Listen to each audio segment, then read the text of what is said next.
If you're looking for an everyday powerful Android phone that's not too big and has great cameras, chances are that you're looking at either the latest Galaxy S series or the Pixel 7, if only because they're both names that you recognise. So which should you buy, the Galaxy S23 or the Pixel 7? I'm Cam Bunton from Pocket-lint, and in this video I'll hopefully help you to decide. And while you're here, if you do like it, please do leave a thumbs up, subscribe and tap the notification bell. Now, it's always nice when some differences make it an easy decision between two phones, and that's certainly the case when it comes to design, durability and portability. Because if your primary aim when buying a phone is to have the smallest, most portable and nimble device without sacrificing performance and features, the S23 is the one to go for here. It's considerably shorter, thinner and lighter than the Pixel, and you can feel that immediately when you pick them up. In fact, it's among the smallest and lightest flagship phones around. From a purely subjective standpoint, I prefer the look of the Pixel. I think that camera on the back combined with the colour choices is a much stronger look, at least when you compare it to the rather plain looking matte plastic on the Samsung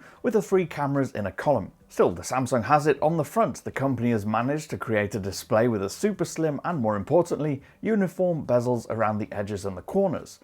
Pixel's thicker bezel, particularly on the bottom chin, makes it stand out a lot more and makes it look a little less refined and precise. Both feature the same level of water and dust resistance, so you're not sacrificing anything there. It's IP68 on both, meaning it's certified to survive in shallow fresh water for up to half an hour. Now, to a certain extent, comparing screens, you get a sense of what to expect from the two phones just by reading a spec sheet, but as always it doesn't tell the whole story. They do have a similar resolution and similar pixel density too, so that's not something that'll make much of a difference to the experience. It's in other areas we see bigger differences, and in short, the Samsung has the better display. For one, it's brighter. It can hit peaks of 1750 nits, where the Pixel tops out at 1400. Now, it's not a major difference on paper, but use the phones in daylight outdoors, and it's the Samsung that seems clearer and easier to see in strong light conditions. In fact, it just seems clearer in general.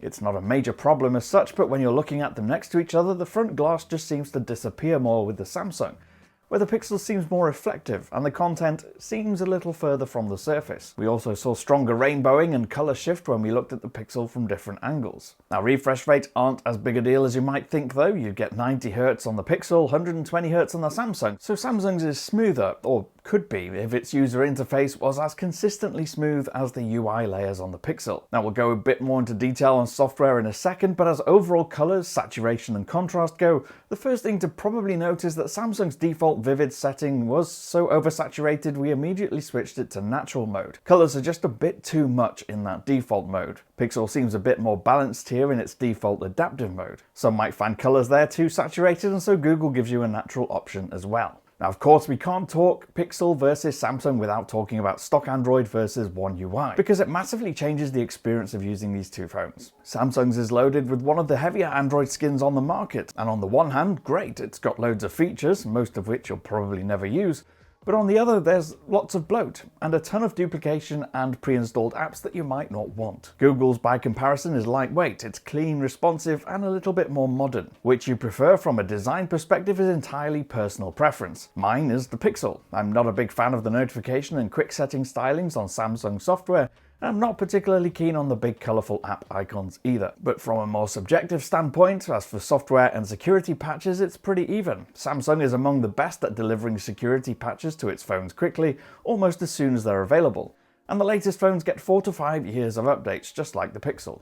Now, when it comes to pure performance and speed, the Samsung is the more powerful phone here. The Snapdragon 8 Gen 2 inside is the most powerful Qualcomm processor currently on the market. That means if you're into graphically intense games and things that demand a lot of power, the Samsung will just give you a bit more oomph here. Google's Tensor processor isn't quite as powerful, but it's been designed with more than just raw power in mind, with many of its smart capabilities like camera processing, natural language, real-time translation, and other Google features taking advantage of this chip. Now, battery life is so similar on both in my experience, it's almost not worth talking about, except that it is because the battery on the Pixel is bigger.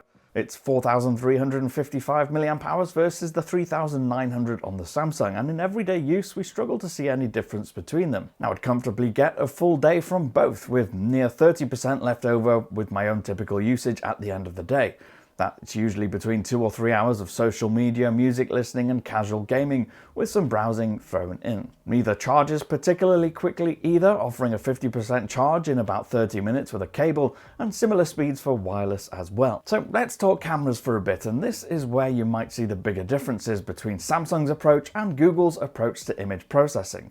In fact, in their automatic mode, you can pretty much tell them apart and see which one is which without even needing to be told. The main difference that we found in general was that Samsung's images are brighter with a lot more saturation in the colors and brighter highlights and higher contrast levels. Google's by comparison are a little darker, a little more golden, particularly in the shadows. Samsung's approach often leaves greens looking extremely green and blues looking extremely blue. It's an eye-catching result, but one that can sometimes leave images looking a little too hyper-real, especially if you happen to be shooting on a grey or overcast day. It seems to add blue, colourful tints to the clouds in the sky, even when there isn't any there. And grass just looks a little bit too vibrant to be real. With that ramped up contrast added to the mix, it also has that slight look of artificial sharpness to it, seen here in the tree branches, and the details of the snow on the hills in the background. Personally, although it was less exciting, I preferred Google's approach, in daytime at least. Even though Samsung's processing is exciting and eye-catching, it's just a tad too artificial looking for my tastes. Indoors, away from brighter light, this approach from Samsung just generally makes more noise in the shadows, making images look a little rougher around the edges. Now, there are a couple of things that Samsung has in its favour though. First, it's got a third camera to give you better zoom capabilities.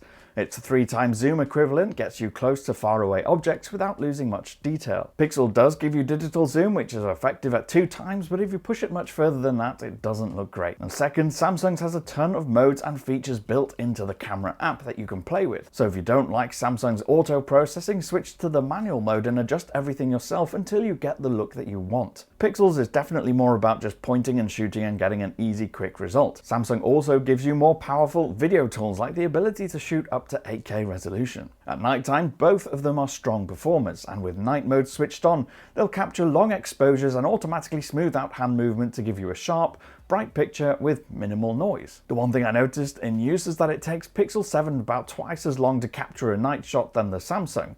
And when you look at the results, you may be surprised at that, because of the two, it's the Samsung that pulls more light out of the scene to create a brighter image. Whether or not you want a bright image at night is up for debate, but it certainly seems a stronger performer here. Otherwise, the two share similar processing qualities as in daytime. Samsung's is brighter, more saturated with higher contrast levels, to the point of sometimes pushing that artificial look. It was stronger at selfies too, especially at night, where the Pixel made my face really pink and barely lifted any background light. Samsung was much more like my real skin tone and lifted light from the background. So let's talk pricing for a second, because to me it's here that will probably make the biggest impact on which of these you go for, especially if you're trying to figure out if the Samsung is worth it. On balance, I'd have to say probably not. All features considered, and despite the fact that it performs better in a lot of areas than the Pixel 7, the Pixel 7 is the more sensible choice, because in the UK at least, the £300 difference in full retail price makes that decision for me. Pixel 7 is great value for money. If you really want the best features, the most versatile camera system and the faster performance, the Samsung is the one you go for, as long as you're happy with the premium that you have to pay to get it. Otherwise, for most people, I think the Pixel makes a lot more sense. Let me know what you think in the comments down below, or you can grab me on Twitter. I'm at Cam Bunton. If you did like it, please do leave a thumbs up, subscribe and tap the notification bell, and that way you don't miss any more. I'll see you again in the next one. Bye for now.